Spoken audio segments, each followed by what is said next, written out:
Hey guys, Craig here from the Pro Audio Help Desk. Welcome back to Your Questions Answered, where today I'm going to be tackling another 3 of your most asked questions. So let's get into it. Question 1. My band are going to record our first single in the studio. What do we need to know?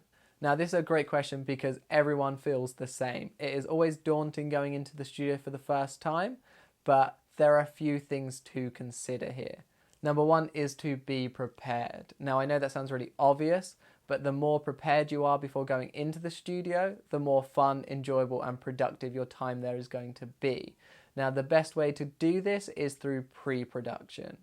Pre-production is just everything you do before you even get into the studio. You're also going to want to make sure all of your instruments are set up correctly. So for guitarists, you're going to want to make sure you've got pockets full of picks. You're going to make sure your strings are new. You've got the correct gauge strings on for the tuning you're playing in. Make sure your intonation is set up correctly. Now, I do suggest checking out a professional for a lot of these things. It will save time in the long run. For our drummers, you want to make sure you've got fresh heads on your drums and make sure you've got lots of sticks in your bag. Now, vocalists, for you guys, mainly just don't do anything silly the night before. Another thing to remember is that the days can be very long, with a lot of studios running 8 to 10 hour long days, often going on longer than this. You'll find yourself with a lot of spare time in the studio. Now, there's a couple of things you can do in this time. You can either work on band things, or if you do have a job, you can use this time to catch up on work. Another thing to bear in mind is that the chances are you'll be doing lots of the same thing over and over again.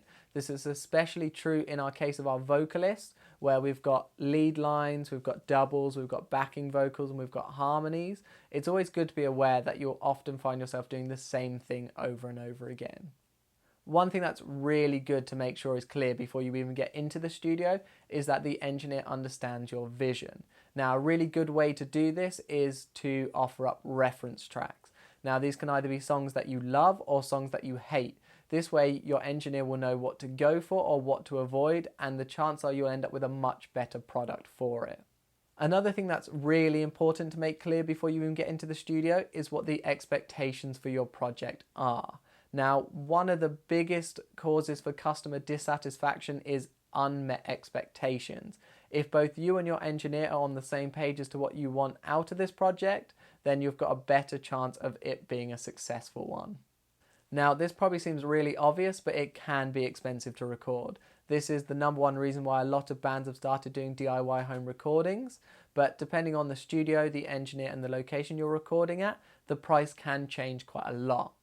Another thing that can also vary the price is the way the studio is charging. Some studios have a per hour fee, some do a per song fee, some will do a per day fee, and some will do a per project fee. Now, it's really good to make sure you know which way you're being charged in advance because each one can have its advantages and disadvantages. But ultimately, the most important thing, guys, is to have fun. Now, this can get slightly overshadowed when you're dealing with time constraints and pressure, and it can be very easy to forget, but recording should be a fun experience. Question 2. What areas of the music industry have the most jobs? Now, this is a difficult question to answer because it probably changes quite a lot depending on the location you're in. But from my experiences, whilst at university, I found that there was 2 main job areas that most people went into.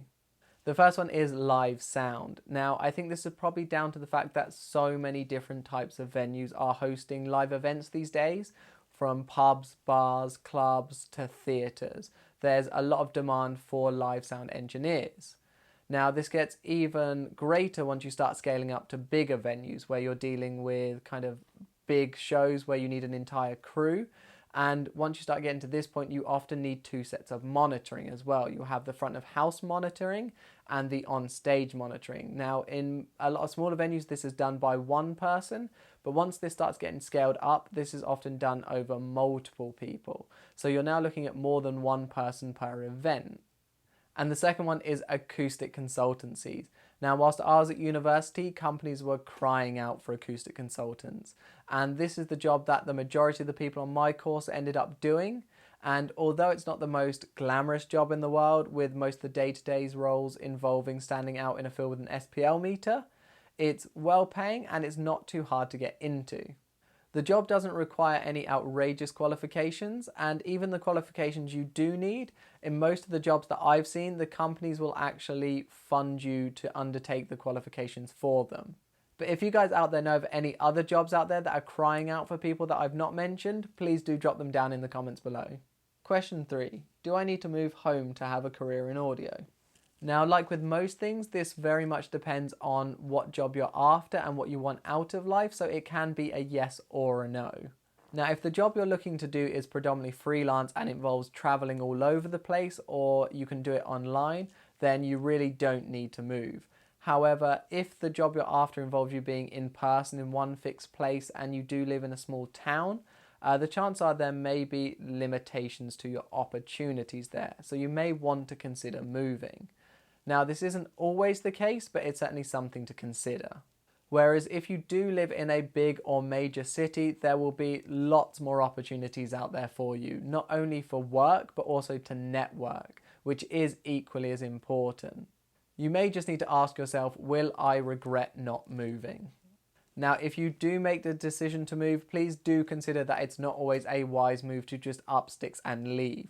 Now, I know this does work for some people, but in many cases, it's a good idea to have some savings behind you, at least a couple of months' rent, or possibly even a partner who has another job that is likely to support you. But ultimately, you just need to make the right decision for yourself, and if you do decide to move, be prepared to hustle hard. Now, I do hope all of this information has been helpful for you all, and this brings us on nicely to this week's top tip. Now, unfortunately, I do not know who created this phrase, but it has been super helpful for me ever since I heard it. And that is, done is better than perfect. Now, I think this is so helpful. I'm going to say it once more for you guys, and that is, done is better than perfect. Basically, what this is saying is that if you start and it's not great, it doesn't matter. You can always improve. Whereas if you don't even begin out of fear of it not being perfect, you've not even given yourself the chance to succeed. And that is it for this week's video. Thank you all so much for watching. As always, please do drop your questions in the comments below, hit that like and subscribe button, and I'll catch you next time.